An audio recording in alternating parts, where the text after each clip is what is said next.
ओम शांति। मेरे बाबा कहते हैं कि सफ़र में यदि टकराए नहीं मुसीबतों से तो मंजिल की अहमियत को नहीं जानोगे। यदि गलत आदमी से पंगा ना पड़ा तो सही की पहचान नहीं जानोगे। अब इसी के ऊपर मैं आपको एक छोटी सी स्टोरी सुनाती हूँ कि किसी गांव में एक माँ बेटे रहते थे। माँ बेटे थे तो बेटे ने एक दिन अपनी माँ से सवाल किया कि माँ, मुझे बड़ा आदमी बनने के लिए क्या करना चाहिए। माँ ने कहा, बेटा कल बताऊंगी। बच्चे ने कहा ठीक है। अगले दिन क्या किया, माँ ने अपने बेटे को भेज करके नर्सरी से 2 पौधे मंगवाए। 2 पौधों को मंगवा करके एक पौधे को उसने घर के अंदर गमले में लगाया और दूसरा पौधा बाहर खुले मैदान में लगवा दिया और अपने बेटे को पढ़ने के लिए बाहर भेज दिया।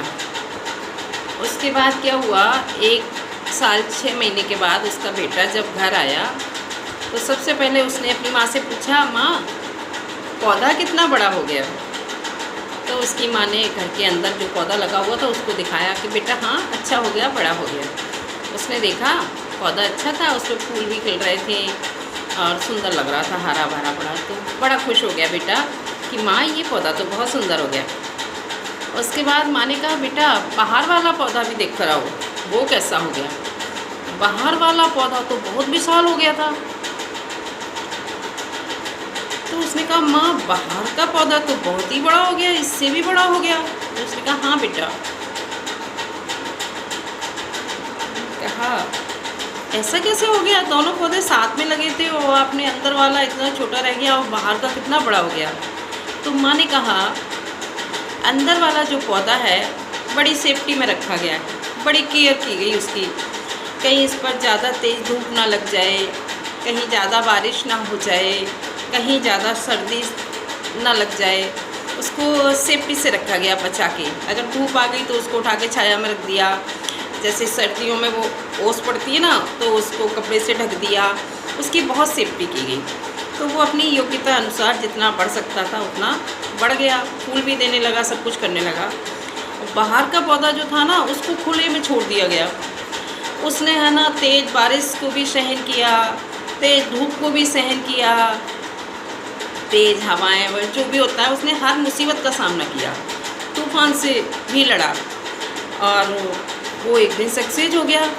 एक बड़ा विशाल वृक्ष बन गया। जब विशाल वृक्ष बन गया तो वो तो और लोगों को भी देने के काबिल हो गया।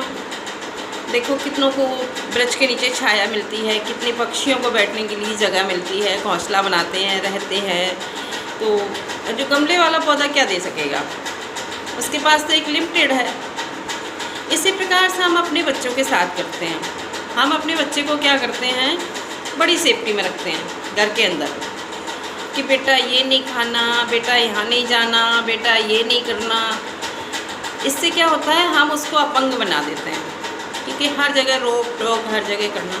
अरे उस पर नज़र रखो कि गलत जगह तो नहीं जा रहा है। जैसे बाहर वाला जो पौधा लगाया गया था, नज़र तो उस पर भी थी कि कहीं जानवर ना खा जाए, कोई उखाड़ कर ना ले जाए, है ना। इसी प्रकार से अपने बच्चे पर नज़र तो रखना है कि गलत जगह ना जाए, गलत लोगों में ना फंस जाए, लेकिन उसको थोड़ा सा अपने जीवन में आने वाली परेशानियों से लड़ने देना चाहिए, तभी वो सक्सेस होगा। जैसे वो पौधा हर आंधी तूफान से लड़ गई तो विशाल बना, और गमले वाला पौधा उतना विशाल नहीं बन पाया। इसी प्रकार से हमें अपने बच्चों की देख रेख करनी है, ख्याल भी रखना है। ऐसा नहीं है कि उसको ऐसे ही आवारा छोड़ दो, नज़र रखो, लेकिन उसको जीवन में संघर्ष करने दो।